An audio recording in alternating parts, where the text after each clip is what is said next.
feeling all better? Yeah. Good.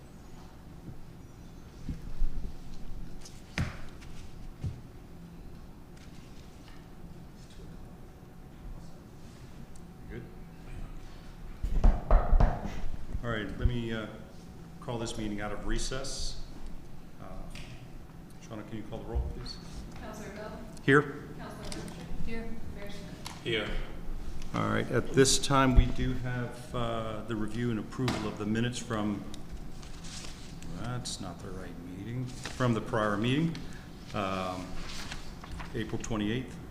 Are there any discussions or questions about the minutes? If not, Motion to approve. motion to approve. All those in favor say aye. Aye. Any opposed? Those minutes are now approved for the April 28th meeting. Let's see. Why is it I do not have? Okay. Next on the agenda, we have the public comments section. Is there anyone here that wishes to speak during public comments? Okay, if you come to the microphone, state your name and address, and you have 3 minutes that we time how? Ish? Yeah, I'll keep an eye on it. Okay. Oh, sure. So All right. Sandra Bloom, 8 East Leicester Street, Winchester, 22601. So my comments are about the last item on the agenda about affordable housing.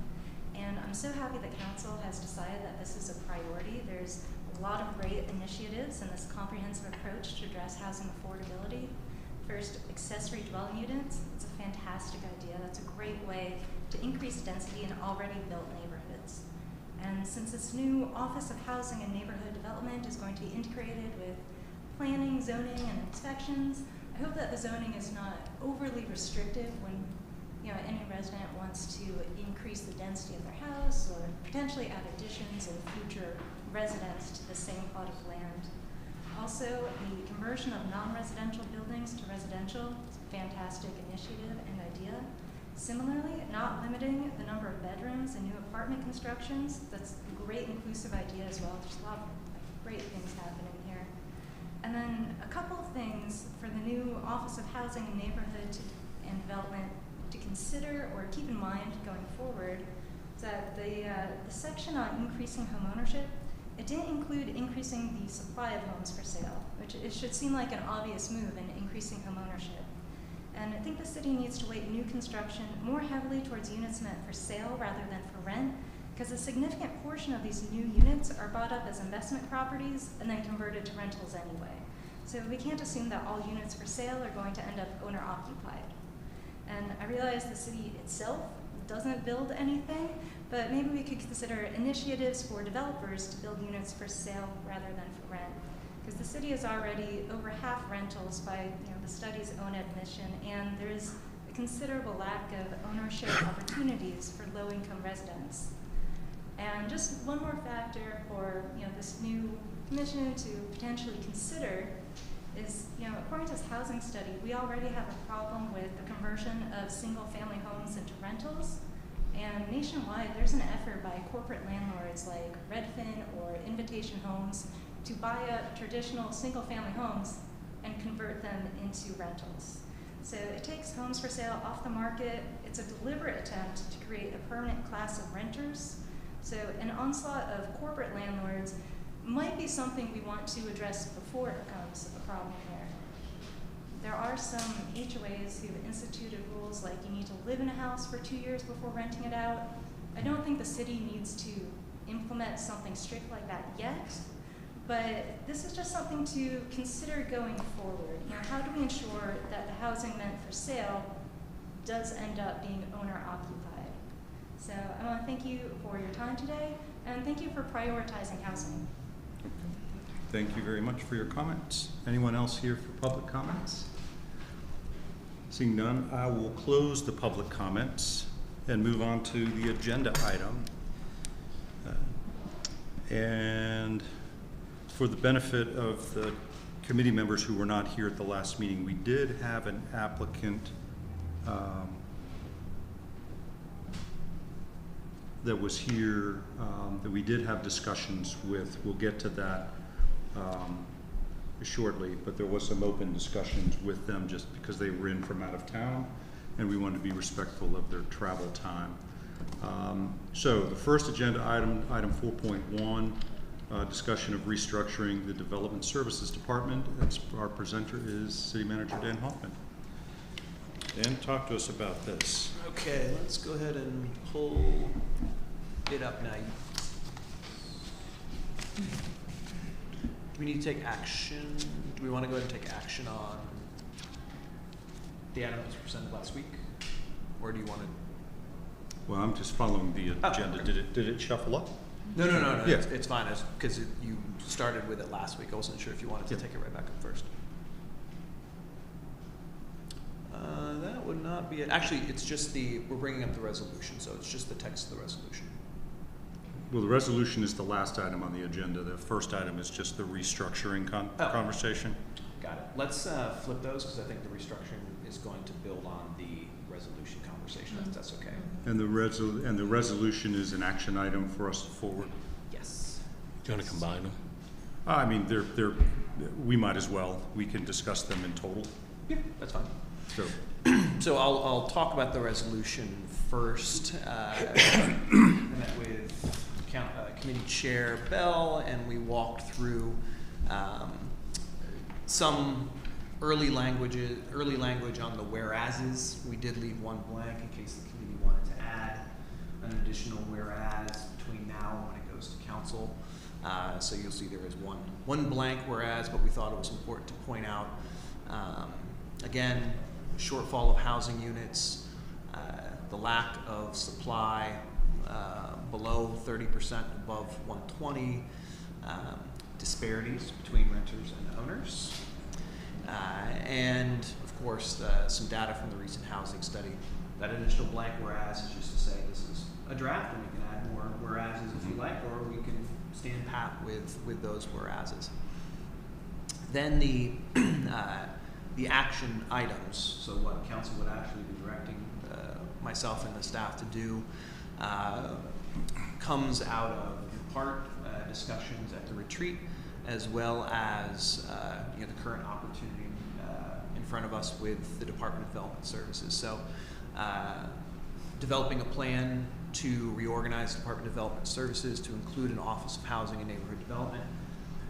This is actually, the city used to have an Office of Housing and Neighborhood Development, so we would just be reinventing that, I suppose.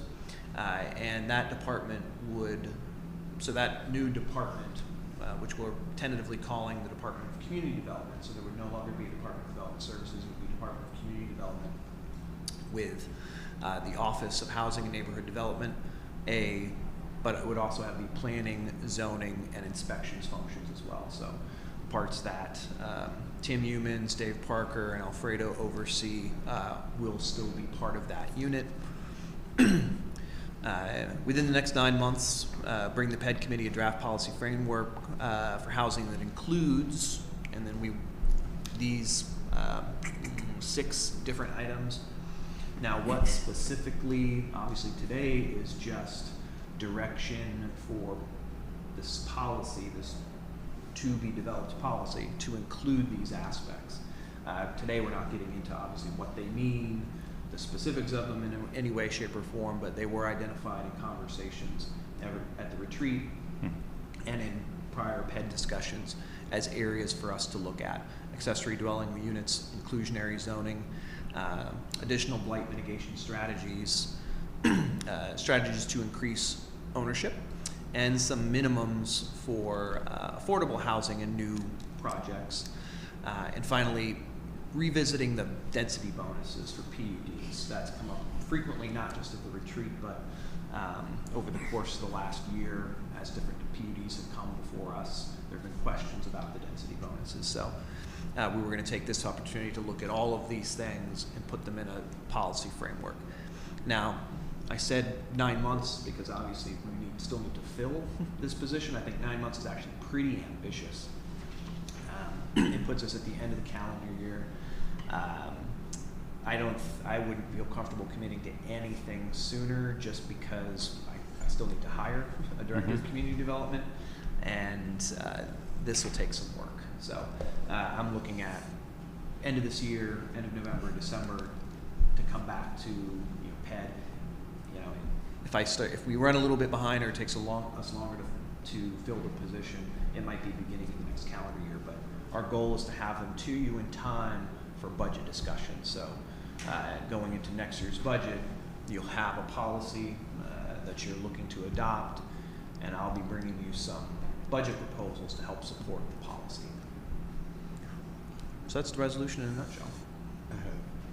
I have a question. All right, David? I have a couple points. So on down where letter D is, strategies for increasing home ownership, and I see that that we have one whereas, and you said that we can add more. Okay. So what I'm not seeing here in this resolution, and even in the conversations that we've been having about affordable housing, is that we need to provide some type of assistance, training, call it what you will, or provide opportunities for those who probably don't think that they could like own a home. I know that's what you guys do over at Blue Ridge Habitat. But the thing is that we do have a lot of renters, and some people, that's all that they think they can do. But if they knew that there were opportunities where they can move out of renting into home ownership, then maybe this can fall under that the job description for the new housing czar, or whatever title. Yeah, whatever title that you give them. And we can add a whereas that calls out the split between ownership and rentals to Right. better support that. Correct. And the other thing too, I think there needs to be something in this resolution. Sounds fine and dandy, but council needs to have a commitment to not just provide affordable housing, but housing in general. As we have seen over the last year, where there's been several housing developments that came before us, and for one reason or another, some didn't make it, and then some others didn't. But that just needs to be a goal that we provide housing, period. And that's all I have. Okay. Kim, do you have any? Yeah, a questions? couple thoughts. I think I would definitely echo some of what the mayor said, and I almost think that kind of the continuum of housing is maybe one way to talk about it, but I just want to make sure that the affordable piece gets the attention it needs. And I mean, I do think that there's a couple whereases in here that probably say that to some extent, but I think being more direct would be good. The other thing that I would just say that I think might be a good whereas, or I just offered up for consideration, is the housing stock in the city. Some of the housing stock is very old and requires, I mean, the care of that housing stock. If you don't have the funds to take care of that housing stock, it's going to fall in disarray. And I think that gets to our blight to some extent. So I think just recognizing that we have a lot of old homes in the city. The other thing that I think is would be good to somehow weave in here, maybe as a whereas, is something around neighborhood revitalization from a housing standpoint. And I think that can get to some extent what the mayor was saying with regards to, you know, people who have been renters for their whole life, they don't always understand the value and the benefit of being a homeowner, and really doing some deeper neighborhood revitalization work. The other thing that I would bring up under number 2 below, so I totally hear what you're saying, Dan, about 9 months, and that's gonna really kind of be a reach, but I wonder if it's possible to kind of pull maybe E and F out of that and have that be looked at from, I don't know if it's zoning or if planning, just because every month that goes by, every development plan that comes to us is coming to us without any affordable units. And I think if we can work E and F, hopefully before the 9-month time period, we might be able to implement something that could begin to incorporate some % of affordable housing within any development units that come before us. So I get that it's going to take time to do this, but I don't want us to be down 12 months down the road and, you know, 8 more development projects and, you know, another 500 or 800 units that we still don't have any affordable. It's all market rate. So that's the I can talk to staff and comments that see I how would quickly have. we Yeah. can put something together. Yeah. So you're talking about mostly fast tracking those two, not E and pulling F. them out of the. Yeah, E and F. And, Right. and if those can be done through existing department folks rather than waiting for this Office of Housing and Neighborhood Development getting going. So, Yep. yeah, that's all. Okay. Now, we're going to try and forward this to council, but you're just taking all of these editorial comments. I'm just taking notes. I'll incorporate them. Some of them might not be necessarily explicitly stated in the resolution. Like, without objection, we can just prioritize our workload to start E&F earlier. I don't necessarily need to put that in the resolution. I've got a few different whereases to add some focus, but by and large, you won't see a lot of big material changes. Most of the suggestions are more fine-tuning. So I'm happy to bring this back to the next council meeting as a resolution for discussion, as opposed to a resolution on the consent agenda. If that's Well, that's fine. And could you kind of just shoot it by the committee in electronic form to say, hey, I made the revisions, you guys good with this? Just respond to me directly. Right, and then if we're fine with it, then it can go on the consent agenda. Yep, I can either go ahead and put it on the first meeting in June, or if you want to wait, we can always wait till the second meeting in June. I think that if we did the first meeting, at least we'll get it started. Yeah, I think so too. I mean, we've already moved forward the community health resolution coming out of the retreat. I think it'd be helpful to get some momentum on this. But Kim, you mentioned specifically, like, you didn't label it, but like code maintenance, where you've got issues of people not having the ability, skill sets, or resources to maintain their homes.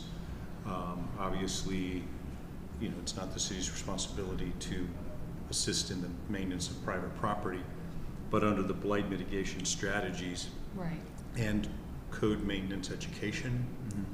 I see it as I see what you were describing as a proactive measure of C. So, blight isn't just properties that are in such bad condition we're taking legal action.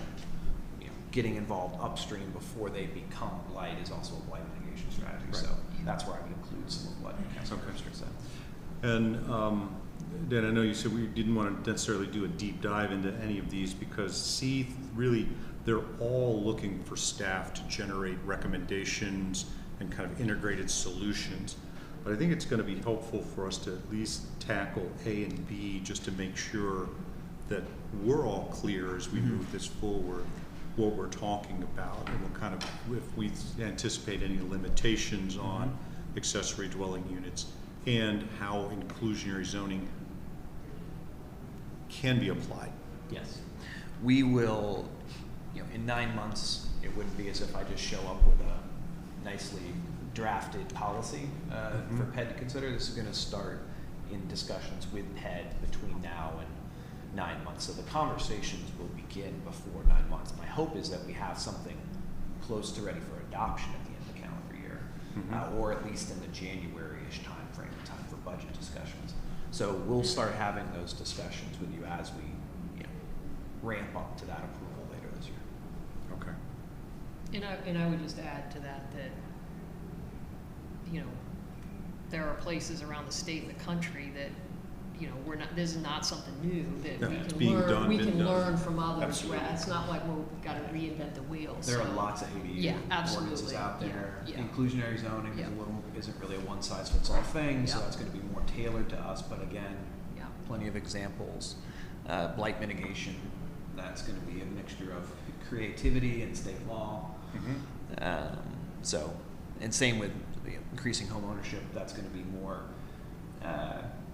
creativity, looking for best practices, those types of things. Right. Right, and I agree that as Mayor Smith said, the opportunity to provide education and resources to people who don't even know that it's a possibility for them. There's a lot of people who don't think it's a possibility for them under current market conditions, but it's not always going to be that way. There's a pretty broad spectrum of different things you could do in that regard. Just looking at heirs properties alone, so many folks in traditionally underserved or under-owned communities that typically are less likely to own a home. Many of them, get a property from a parent or a grandparent. There's no will, there's no title. It's passed down.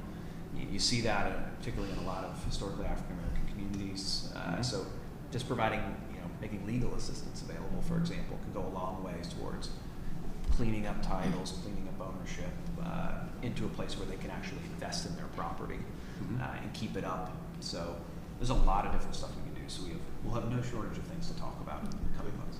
All right, that's what And we're here for. one more thing. So I think we discussed this in the retreat, but for blight mitigation strategies, that we were going to send something down to Richmond to our delegates, because yes, they provided us with some things to do about blight, but it still doesn't have enough teeth. And with looking at where we are right now, being in court,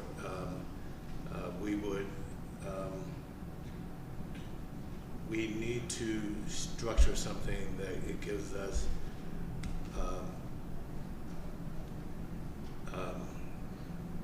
more of a heavy hand. I wouldn't say a heavy hand, but just The teeth. give us the teeth to actually do something, and within a timely fashion, because as we see driving down certain streets, the ones that have been blighted, or the timing that is taken for them to do anything is ridiculous. So that's all I have. Okay. Because we're kind of tackling two agenda items here, do you guys need any more discussion on item 1 in the resolution about the kind of the shifts in the Department of Development Services? You just need a motion from us now that this for the resolution. You can do it now or after we talk about the restructuring, whatever you guys want. I would say let's talk about the restructuring if it's going to be forwarded as part of the resolution. I personally don't see any issues with it. I just would like to understand it better, what you see happening. Absolutely. If you want to pull up, there are a few slides associated with that item. It's in a different item. It's not the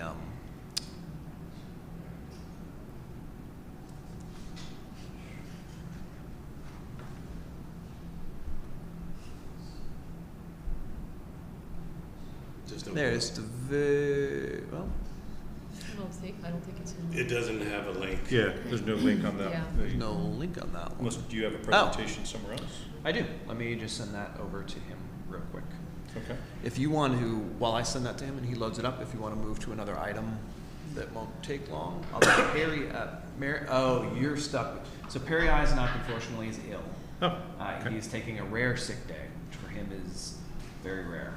So Kelly, we'll talk about Green Circle Trail, or you can pause for just a few minutes while I send it. No, we can move on.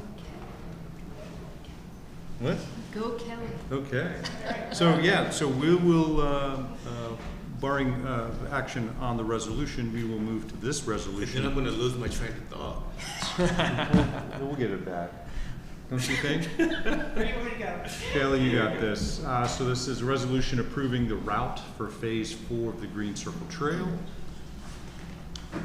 All right. It's exciting. Yes, very exciting.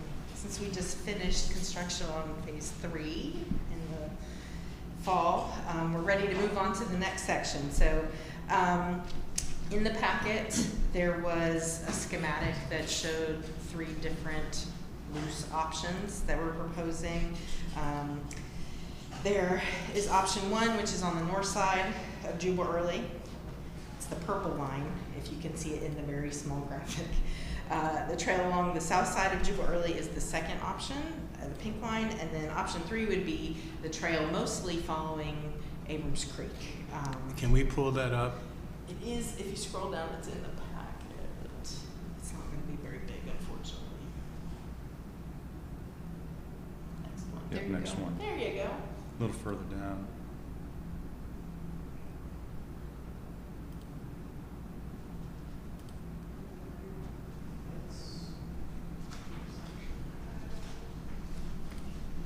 Mine is being covered See, up. it's a really big map squeezed into a very small Okay, space. I see what happened now. Okay.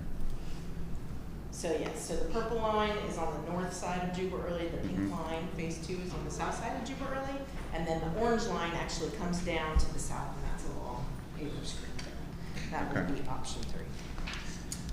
All right, Perry put together this matrix of the approximate costs and then the advantages and disadvantages of each of the options.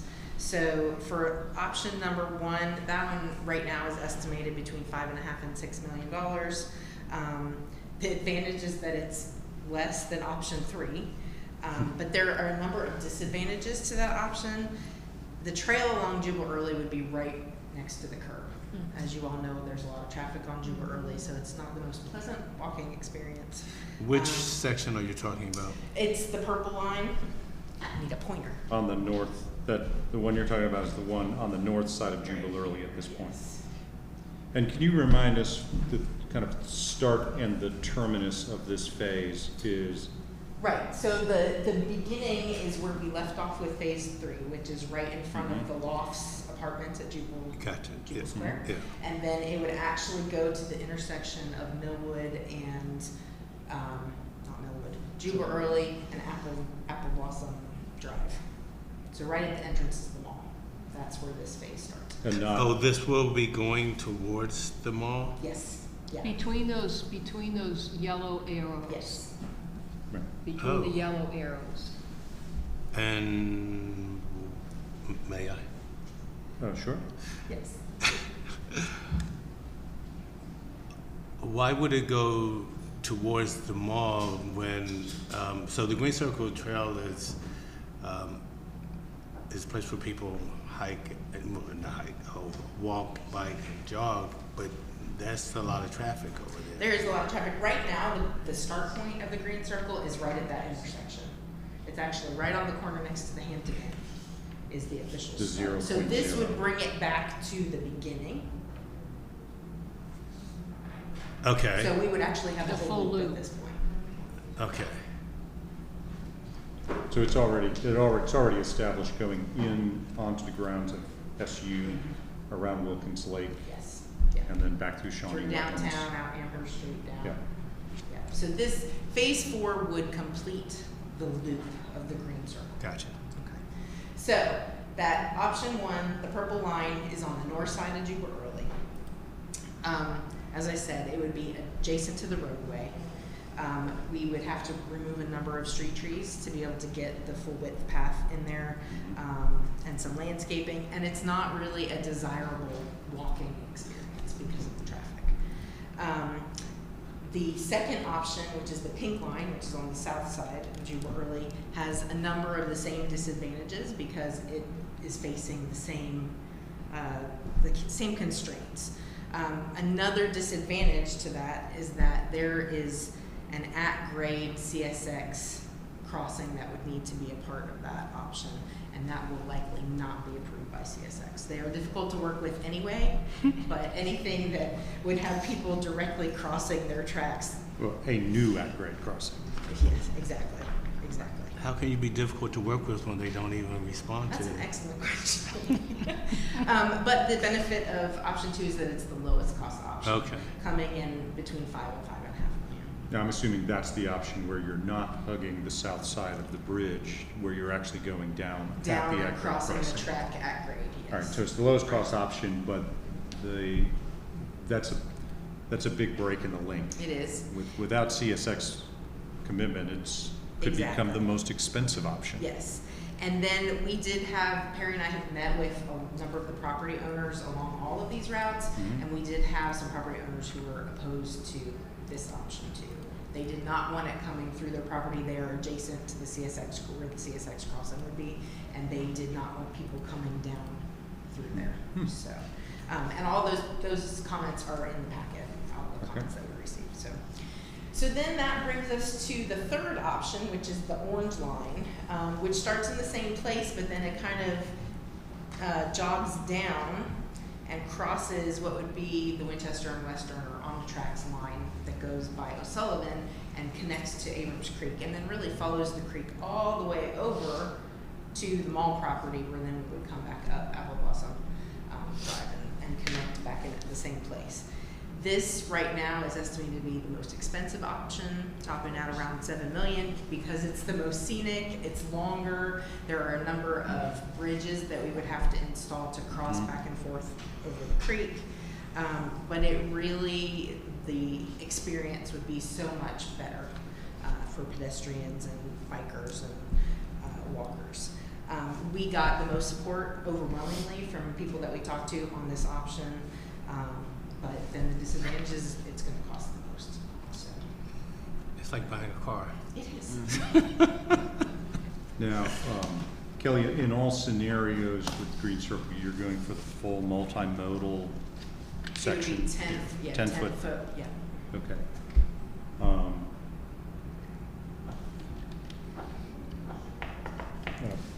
Before I offer up my opinion, any questions or comments from the committee? I like the orange option. I think like you said, the longer and the more scenic is what you have in mind for the Green Circle. The way that it is now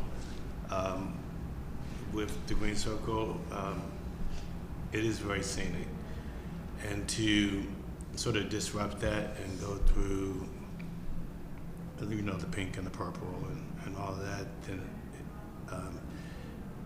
and that's such a risky area right there too. So I do like the third option, but I do have a question about something that we didn't discuss, but Perry brought it up a little while ago. It's some Meadow Branch over where the wetlands are. Is that still going to be? Yes, it's actually on the CIP list, and Okay. we, I think, just signed the agreement with VDOT to start the design on that. Perfect. So. Perfect. Okay. Any other questions, David? No, that's it. Kim? I too like the price of the pink if it could be applied to the orange. But I do like the orange better. I think the whole Green Circle trail is about being healthy and safe, and to have people walking down Jewel early is just not safe, and not healthy. So I like the orange as well. Question with regards to funding, does any of that funding, is any of that VDOT? I don't know exactly how much at this point. I know that we do have funding for the design phase of it from VDOT, but I do believe it's Perry's intent to continue to apply in future cycles to get as much match as we can. So good probability that we wouldn't have to foot 100% of that bill. Right. So, okay. It certainly would be nice to have it less expensive, but you know, again, I think that for the health and safety of our residents and tourists, you know, I mean, I think it's the right thing to do. I think to do orange. Okay. And, you know, I think the purple and the pink or fuchsia, whatever you want to call that, are just, to me, kind of non-starters. I know it's the quickest, easiest, and maybe cheapest route, but that's probably what somebody utilizing is going to be thinking. How quickly can I get through this section so I can end this experience, because it's not fun. I do think the orange option, and as soon as you can get people in a more natural setting with coursing water, I mean, it's, you know, you drive past the end of the Martins there, where there's that wooded section where that will never be able to develop into anything, and it's just a very inviting location. I think it'll be a better opportunity for pedestrian and bicycle movement. You know, when you get into the details is where you run into the challenges, but I do think that, again, this is not to move people to the mall, but it's moving them to an area where, if that's where they're going, by bike or by walk, that's an opportunity for them, whether it's the current mall or a future redevelopment of that site. So yeah, I'm definitely in support of the orange. And when I talked to Perry, and if he were here, he'd know the numbers off the top of his head, but it was, I want to say he felt like we had more than 50% of the funds already committed. So That's good. yeah. And do you recall why we started right there? Is that considered main and main of Winchester? Tim might know better than I do. Okay, yeah, just that's more about a curiosity than anything. We made the area there in front of the Hampton Inn the origin 00 because we knew that from that point counterclockwise that was all established. What we didn't know is what alignment this last phase would be, and therefore didn't know what the total distance would be to come back to the origin. So it worked well to start where it was already built and where it was known. Okay. Fair enough. Okay. I have one last question. So there was some discussion when a little while ago when we talked about the Green Circle Trail, and Judy had also brought it up, of extending it over to the north end. Mm-hmm. Is there a possibility of that? I think there's definite, I've actually had calls from some citizens and some of the folks that I talked to through this mention that. I think there's definitely possibilities, and even now as we're looking at scoping out future projects, we're kind of saying, oh, that area might make a nice place for a spur. So we don't have any hard plans at this point, but I think we're open to any opportunity to extend it. I would like to see something brought to us at some point with some plan to extend it over there.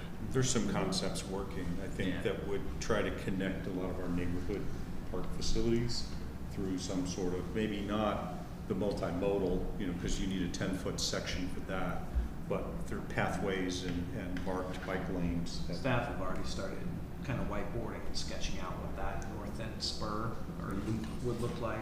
We've also started thinking about what a southern loop would also do, kind of taking from this spot kind of down and up and back up. So we're thinking about future expansion. First on our list, though, is that north end. Yeah, and there was a study done, I think about 2 years ago, through the MPO, looking at following Valley Avenue from Jubilee intersection with a northern spur that would then connect up with the Green Circle Trail on Boscawen and continue northward either on North Loudoun or North Braddock Street, I believe, were the two, possibly Fairmont Avenue as well. And the, you mentioned VDOT, but the section of Valley Avenue that's currently in, not design phase, but concepting, you know, I guess that's up to Jubilee Yes, and south to Middle Road. that had, at least in concept right now, biking facilities anticipated. Yeah, Maybe. it's a road diet to look at taking it down to one lane in each direction instead of the two that you have today, adding a center turn lane, and then greatly improving the safety of bike lanes. We just have, in some areas, a narrow, like 4 or 5 foot wide bike lane. It would take it up to more like at least a 6 to 8 foot Yeah. Okay, on each side. but that's still conceptual at VDOT level. Okay.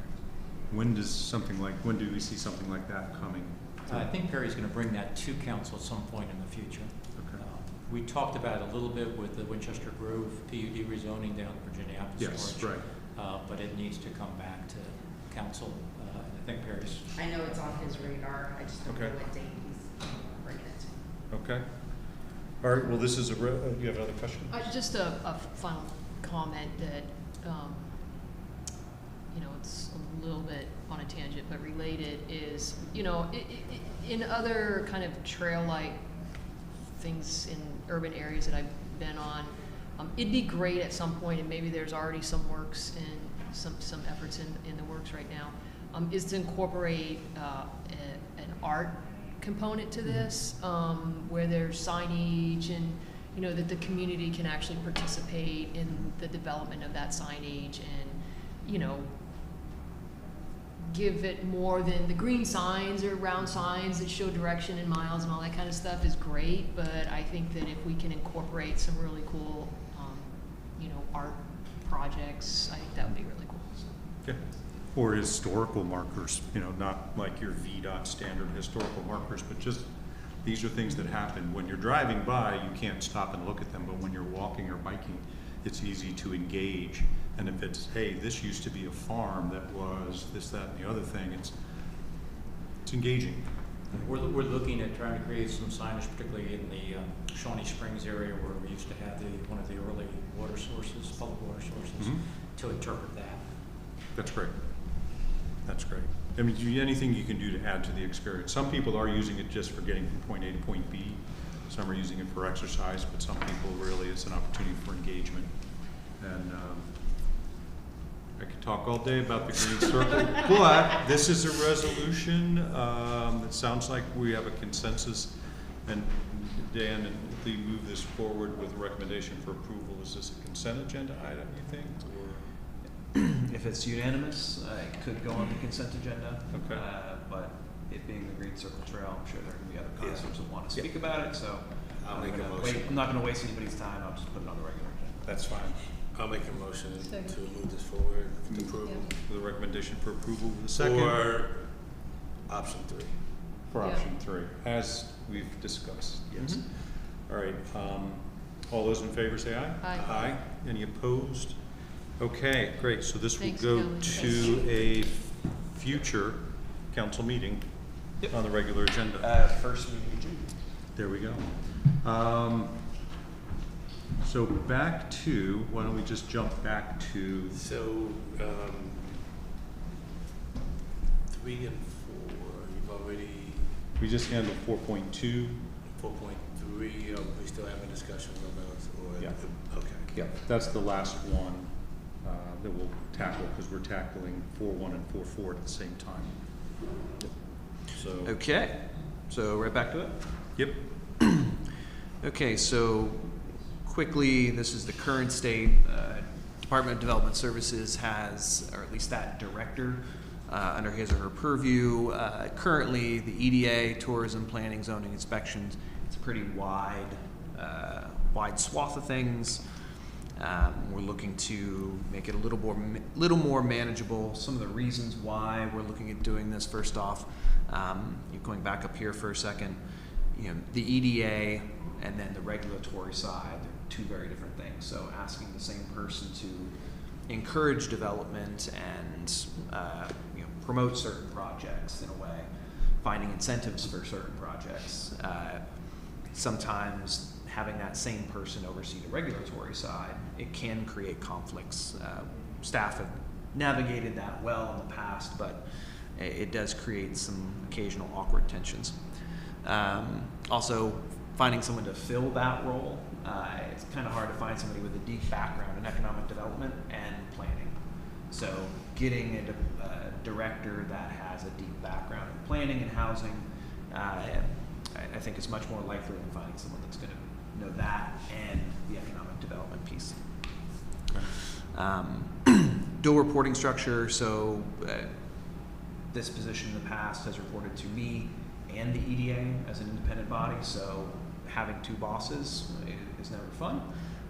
Having 7 EDA members and a city manager as your boss is also sometimes challenging, and that has, I think, been a little bit of the catalyst for some of the issues we've had with the EDA in the past in terms of communication and structure. And then, of course, we've talked a lot about housing. A lot of the reason for this is that we just don't have the capacity. Even if I start tackling this with existing staff, they're already pretty fully tasked. Tim's got his hands full with applications coming through. Alfredo's got his stuff. So adding major projects to them is not undoable, but making sure that they have the capacity and expertise. That is another reason we're looking at it. I'll talk about the EDA first. Gray is existing and green is new, so technically we would be creating an executive director position. That would be part of the EDA. 3 existing positions would move over to it, so those 3 are the Business Community Development Manager, Administrative Assistant position, and Main Street Program Coordinator. So some things that we've kept in mind as we've looked at this, as staff and I've looked at this, and really staff all had input in on this. We had a lot of discussions internally. Having an independent executive director of the EDA was, we're just restoring that in essence, so it's not unheard of. I have had a good conversation with the EDA about this. I don't mean to speak for them, but I can say that at least the reception I got was very positive from them. We talked about sharing the cost of the position between them and the city, and they were open to that, although we never came to a specific amount. Like I said, 3 existing positions will stay under the purview of the executive director. We'll manage those positions the same way we do with other positions for entities that are kind of independent or quasi-independent. We'll have an MOU that would outline the role we play in terms of payroll benefits. So they would technically, in the eyes of the RS, still be city employees. And then, of course, to make sure that we're aligned, I talked with the EDA about the idea of adding a seat on the EDA that would be occupied by a city councilor. This is very similar to what we do with FWSA right now.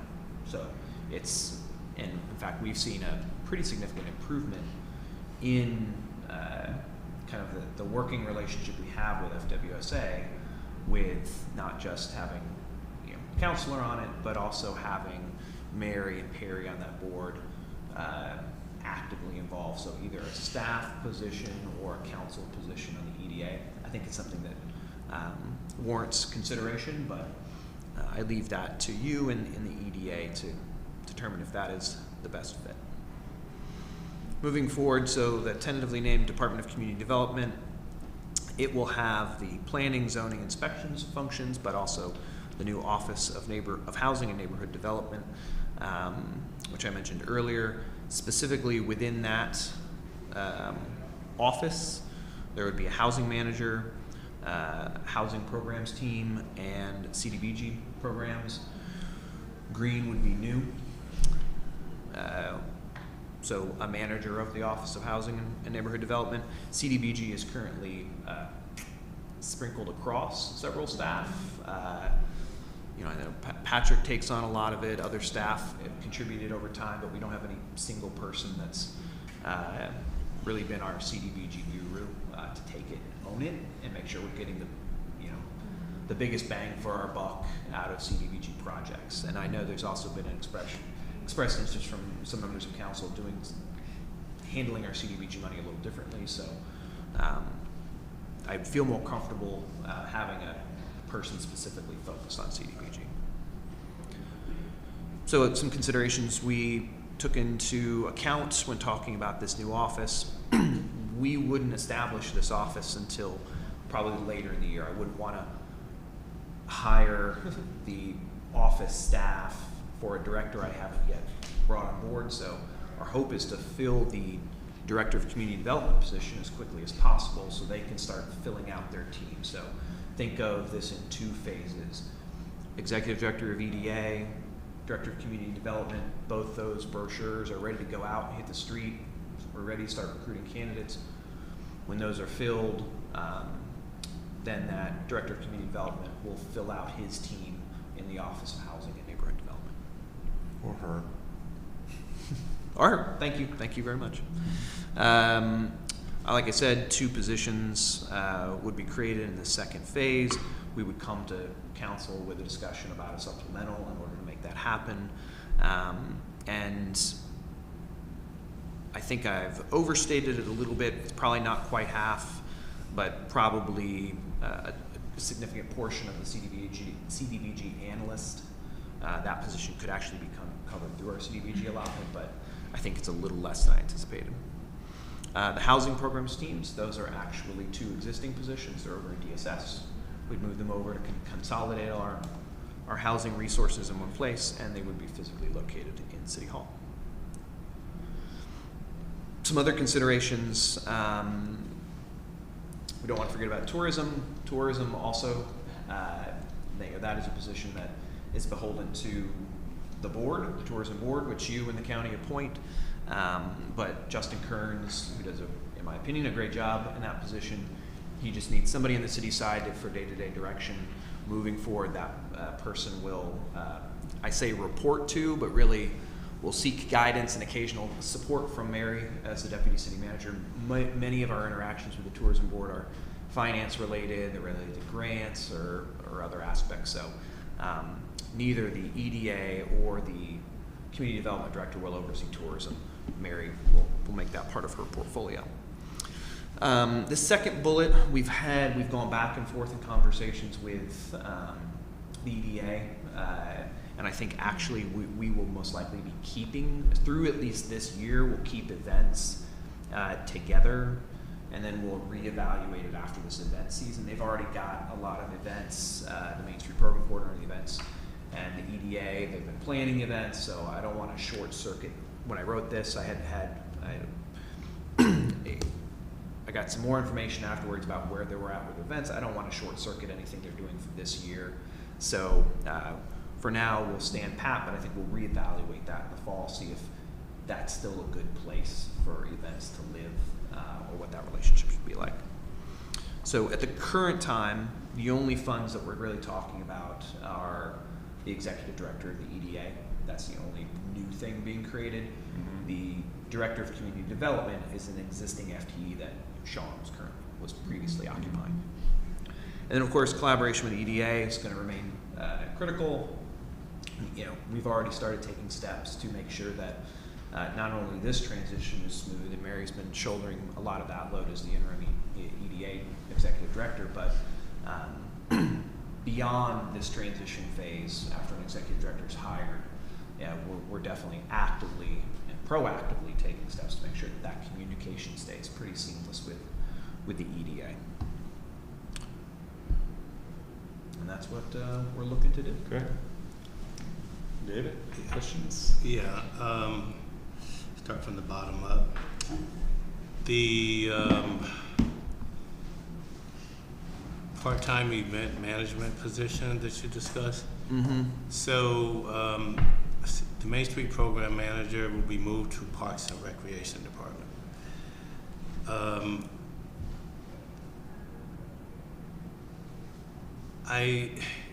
can't put my finger around that. The reason being, so the Main Street program manager still deals with Richmond with the Main Street of how, right, so, and the downtown, well, the city of Winchester, period, has been part of the Main Street program for almost 28 years or something like that. We're like the second or third longest participating. But for that to go into Parks and Recs, it sort of disturbs, in my mind, the relationship that the Main Street program manager has with the business owners and the property owners downtown.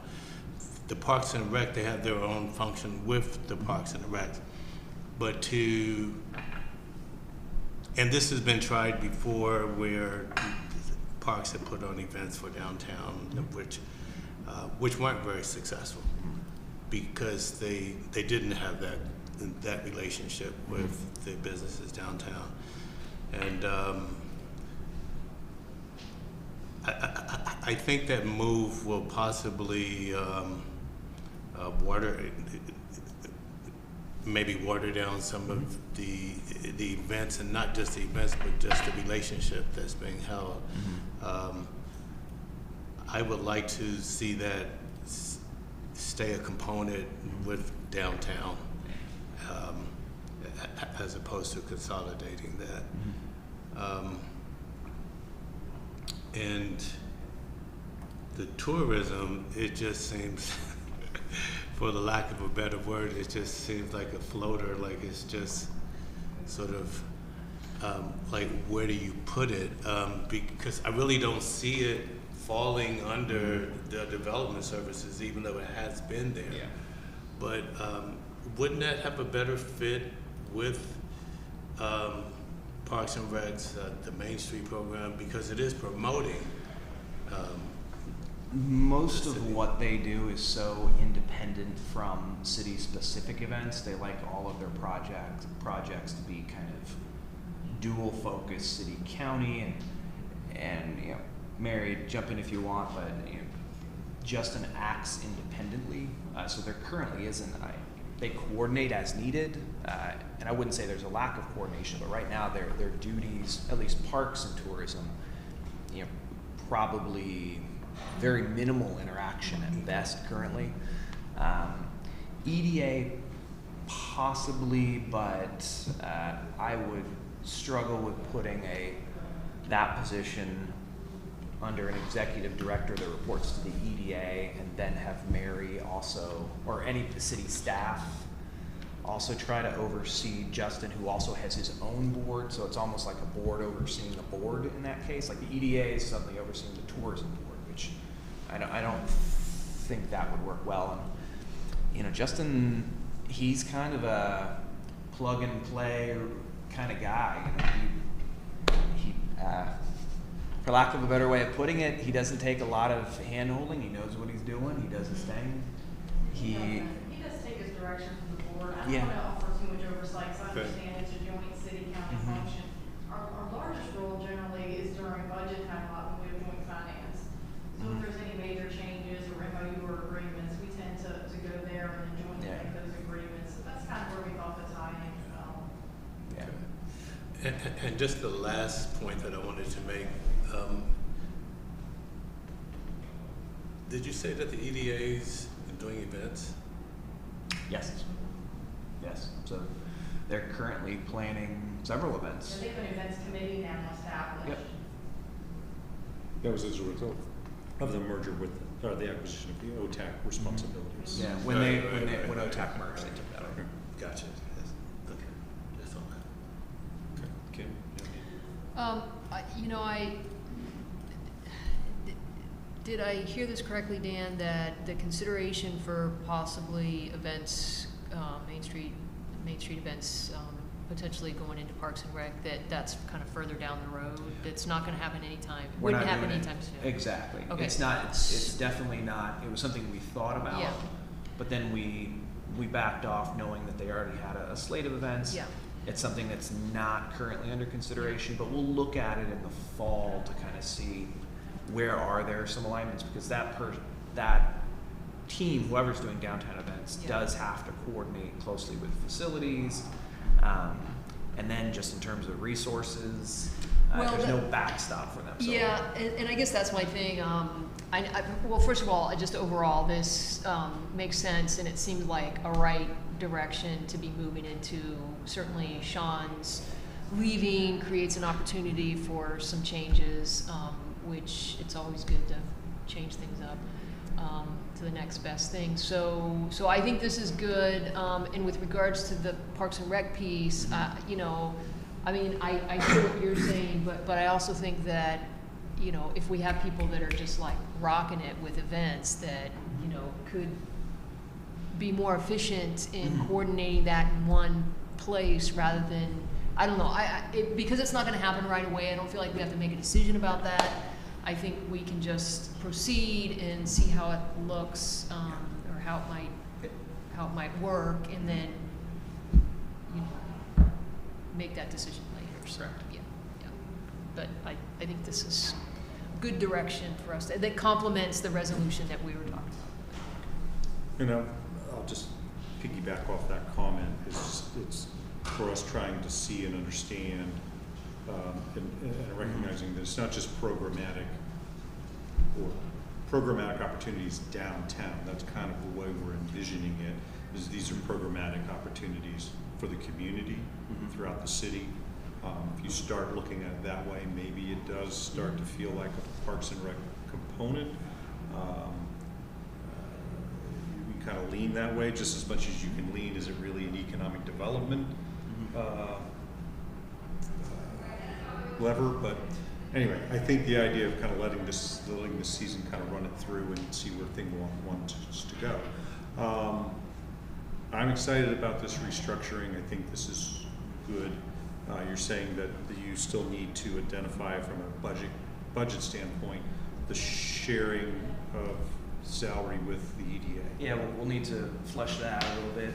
The only thing that I need, it's not even really approval, it's more just general agreements that I will continue to have conversations with the EDA to identify what that funding need is for the partial EDA position. And we'll bring that back for council to approve, but technically you don't approve any reorganization. That's my purview as a city manager. So, so as long as don't act surprised when I come back to council with a budget amendment, that's, you know, it'll come through finance first. It'll be, you know, probably in with some other things, but we'll make sure we call it out. Okay. And I'm assuming there's enough responsibilities and projects for a full-time economic development director, or that they could be doing more or more better? Absolutely. I think there's a lot of things in the pipeline. You know, there was we got a pretty, especially with all the development that's been happening recently, and then some of the stuff that we know is on the horizon that's going to require incentives, or a lot of the blight mitigation stuff that we're talking about will eventually, you know, possibly involve the EDA. You know, there's a variety of different things that, you know, I think the EDA and I both feel that it would be good to have a dedicated person overseeing it that has a deep knowledge in the various incentive programs offered by Virginia and the feds. Okay. And the two housing program specialists, you're saying they're currently with DSS, so they would just be allocated to this department, but still programmatically or mission-driven support DSS. Correct. Well, they would become, you know, employees under that Office of Housing and Neighborhood Development. So they would, of course, coordinate with DSS as needed, but they would, for all intent and purpose, be doing a similar, if not the same job for the foreseeable future. I would defer to the future housing manager, obviously, if there are new programs and changes in programs they want to pursue. I would leave that to them. And that title, housing manager, is just kind of placeholder? Placeholder. Okay. All right, any further discussions on this agenda item? There is, since we are talking about the CDBG,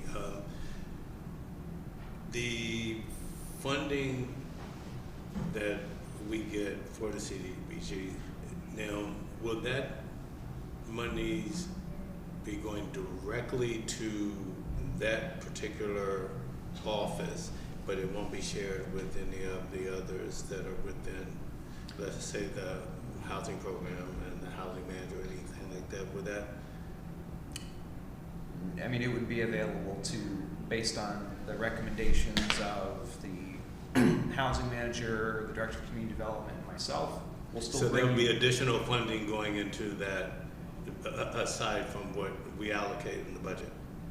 Yeah, so CDBG, Patrick, how much do we get annually in CDBG? It's like 270. 270 something, right? This year we're going up to 275. 275. So that's how we, really council, decides to spend that 275, or any special programs that we might decide to do with it. Right now, obviously, a lot of it's been spent on sidewalks. But if we do have special programs for homeowners, or some of the things we were talking about in terms of homeowner education, I think could fall underneath that. Administering those programs and keeping in the good graces with the federal government, it's going to require somebody that's got a good working knowledge of CDBG programs. No, so the reason that I was asking is that, so we just got the 275,000. So when is this supposed to? When are we talking about this going into? This would be effect for really our next tranche, because this office wouldn't even be stood up till later in the year, most likely. Okay. So. All right. Any more discussion on this agenda item?